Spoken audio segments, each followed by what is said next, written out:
আমার শ্বশুরবাড়ির গ্রামের রাসের ঠাকুর বেশ 10 থেকে 12 দিন বসে। সব থেকে ভালো লাগে এইটাই, রাধাকৃষ্ণ ঘূর্ণায়মান প্রত্যেক বছরই হয়।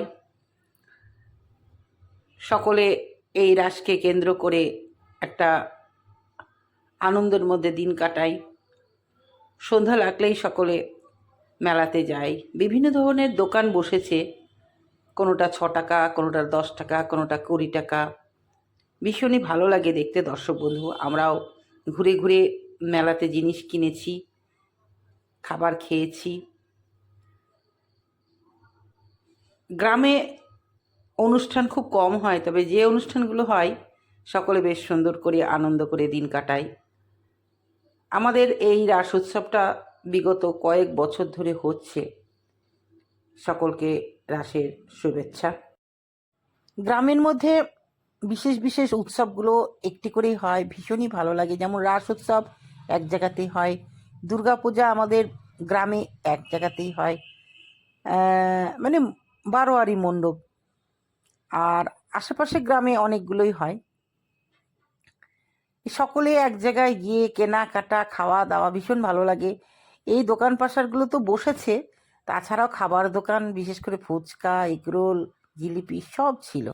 চলে এসেছি প্রথমেই নানা রকমের দোকান, যে দোকানে সংসারে নিত্য প্রয়োজনীয় জিনিসপত্র পাওয়া যাচ্ছে। দর্শক বন্ধু, দেখো লেখা আছে হরেক মাল 20 টাকা। তুমি যাই নাও না কেন সবে 20 টাকা। ভীষণই ভালো লাগে। মাইক এক প্রান্তে দোকানের বেজেই যাচ্ছে, হরেক মাল 20 টাকা, 20 টাকা, 20 টাকা। মানে তোমাকে আকর্ষণীয় করার জন্যে সেটা আওয়াজ দিচ্ছে দোকানের এক কর্নার থেকে। কোনো জায়গায় 20 টাকা, কোনো জায়গায় 10 টাকা, কোনো জায়গায় 6 টাকা।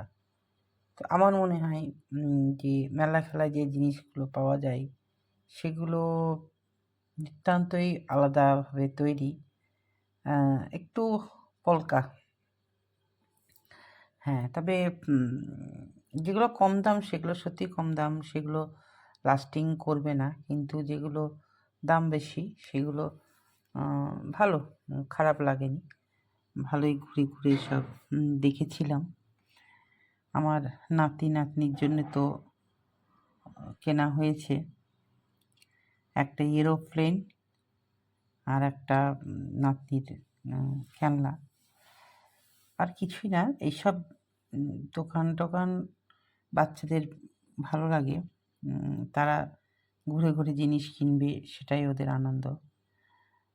অ্যাকচুয়ালি মেলায় যে জিনিস সেগুলো আমি কেনা একদমই পছন্দ করি না। আমার মনে হয় যে কোনো ভালো স্থায়ী দোকান থেকে কেনা ভালো, কারণ এরা হঠাৎই আসে, হঠাৎই চলে যায়। এদের কাছ থেকে জিনিস কিনে গ্যারান্টি হয়তো ওরা দেয় না। তাই আমার মনে হয় স্থায়ী দোকান থেকে কেনাই ভালো, তবে দামি জিনিসটা কিনলে ভালো হয়। তো দর্শক বন্ধু, দেখতেই পাচ্ছ মানে বাড়ির মানে রান্নাঘরের বলো বা প্রয়োজনীয় জিনিস সবই পাওয়া যাচ্ছে, কিনছেও মানুষ। তবে দামটা যখন ফিক্সড, কারোর ক্ষমতা নেই কমানো।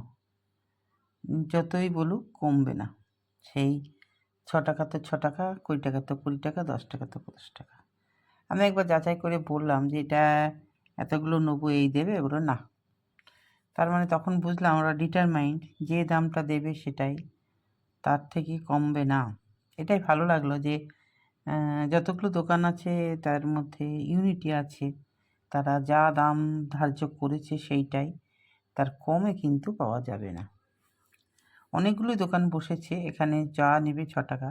মানে এতই পলকা, সেফটি পিন দেখলাম তো হাতে দিয়েই দেখছি মানে একটু বেঁকে যাচ্ছে। তখন বুঝলাম যে 6 টাকা তো সত্যিই 6 টাকা। 6 টাকার মান 6 টাকা। কম দাম মানেই সেটা কমা জিনিস আমার মনে হয়। যে চলে এসেছি ঠাকুরের কাছে। এই যে রাসের এই আমাদের এখানকার বৈশিষ্ট্য, একটা গোল জায়গায় রাধাকৃষ্ণ ঘুরতেই থাকে। আমরা আগে ঘোরাতাম, এখন আর ঘোরাতে হচ্ছে না। এবছর প্রথম দেখলাম মেশিনের সাহায্যে ঘুরেই যাচ্ছে। প্রত্যেকবার মানুষ হাত দিয়ে ঘোরায়।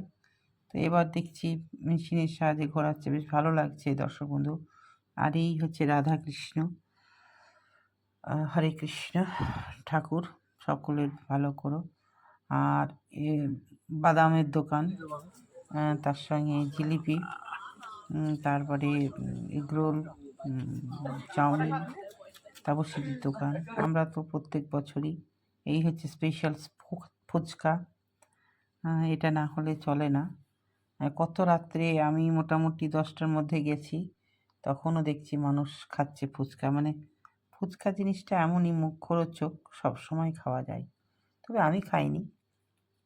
জিলিপির দোকানে গেলাম, গরম গরম জিলিপি খেলাম, ভালো লাগলো বেশ। আর খেয়েছিলাম এগরোল, সবই গরম গরম। শীতের সময় মেলা ভীষণই ভালো লাগে, দেখতে ভালো লাগে। তারপরে এই যে নানা রকমের জিনিস খাবার, এটাও ভালো লাগে। রাত্রি বেশ হয়ে গেছে, তাও দোকানে বেশ ভিড়।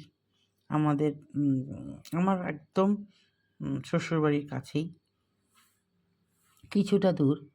তো রাত্রি হয়ে গেছে কিন্তু দোকানে বেশ ভিড়। এই যে তাপসীদি, সে বয়স হয়ে গেছে এখন, তো বেচারা তার ছেলেকে নিয়ে এই দোকান করে। সত্যি খুব প্রশংসনীয় যে একজন মহিলা হয়েও কত সুন্দর দোকান টোকান করে। আমাদের সঙ্গে ভালোই পরিচিতি আছে দিদির, কারণ দিদি আমাদের যে কোনো অনুষ্ঠানে এসে রান্নাবান্না করেন। তার সঙ্গে দিদির ছেলে,